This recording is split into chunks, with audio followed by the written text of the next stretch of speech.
Chers amis, un jour, il y a un Rosh Yeshiva d'Eretz Israël qui a voyagé en Chutz La'aretz. Il a été ramasser de l'argent. Et il s'est présenté chez un homme très très riche, à l'étranger. Il lui a parlé de l'importance de sa yeshiva et des conditions difficiles dans lesquelles se trouvait sa yeshiva. Et il a vraiment réussi à convaincre cet homme riche à donner de l'argent. Cet homme-là lui a dit, écoutez, je vais chercher un peu d'argent, même beaucoup d'argent, attendez-moi ici 5-10 minutes, je reviens. Alors, le Rosh Yeshiva, qui était très assidu dans son étude, lui a dit, je vois qu'il y a ici une Gemara, ça vous dérange si j'emprunte la Gemara que j'étudie pour l'instant? Il dit, mais avec plaisir. Il lui sort sa Gemara. Et le Rav commence à étudier, à se balancer et à étudier. Il se balance, il est devant le livre. D'un coup, cet homme-là revient avec une liasse de billets, ou avec un chèque, je ne sais pas. Et il lui dit, j'annule tout à fait ma donation. Je refuse de donner quoi que ce soit. Alors, cet homme, il dit, qu'est-ce qui s'est passé? Qu'est-ce qu'il y a? Pourquoi? Qu'est-ce que je t'ai fait de mal?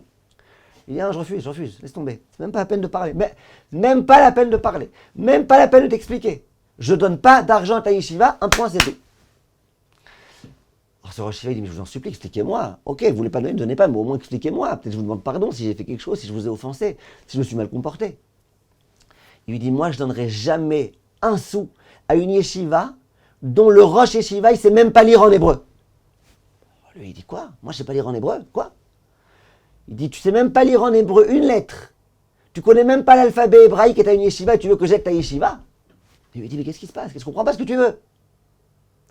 Et d'un coup, il a compris le Rav. En fait, sa Gemara, elle était à l'envers. Au lieu d'étudier la Gemara avec la Gemara ouverte à l'endroit, il tenait sa Gemara à l'envers. Il étudiait avec sa Gemara à l'envers. Donc effectivement, on avait l'impression qu'il lisait à l'envers. Ce Rav lui a dit, écoute, je vais te dire la vérité. Je te comprends d'abord. D'abord, je te comprends. Je te comprends que tu aies cru que je ne savais pas lire, puisque tu vois que je lis à l'envers. Il dit, mais sache une chose. Moi, j'ai grandi à Théman. Et à Théman, là-bas, la façon d'apprendre, il y avait très peu de livres. Et il y avait beaucoup d'élèves qui voulaient étudier. On était tous assis sur des bancs comme ça. Il y en a qui étaient assis en face du Rav, d'autres qui étaient assis à côté du Rav, d'autres qui étaient assis sur les côtés. Et on n'avait pas assez de livres. Donc le Rav, qu'est-ce qu'il faisait? Moi, il me mettait toujours en face de lui. Et il m'a appris à lire à l'envers. Et lui, il lisait à l'endroit. Et ceux qui étaient de côté, eux, ils ont appris à lire en ayant la Gemara de côté. Il dit, c'est comme ça. Moi, je suis habitué à lire comme ça. C'est pas que je sais pas lire, je sais très bien lire. Il dit, si tu veux, on fait un essai. Amène le livre que tu veux. Toi, tu le mets à l'endroit. Moi, pour moi, il est à l'envers. Tu verras que je lis plus vite que toi.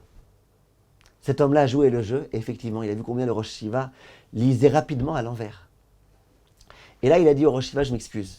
Voilà. Je vous ai jugé défavorablement. Merci de m'avoir remis sur mon erreur. Ça m'a permis de comprendre que je vous ai jugé de façon défavorable.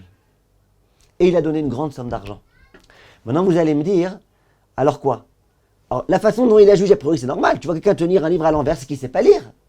C'est a priori tordu de dire que cet homme-là, il sait lire, mais que peut-être qu'il est né à Théman. Tu le vois avec des pelotes noires comme ça, de Thémanie, c'est bizarre. Eh ben non. Eh ben non. Tu vois, dans ce cas, c'était la réalité. De faire des raisonnements super improbables pour expliquer pourquoi en fait il sait lire, c'était plus logique et vrai que d'expliquer que Pachoul il sait pas lire et voilà, c'est un Rosh Yeshiva, un imposteur, quelqu'un qui ne sait pas étudier et qui vient faire ce qu'il fait. Toujours, mes chers amis, apprenons à juger les gens favorablement, si on les juge.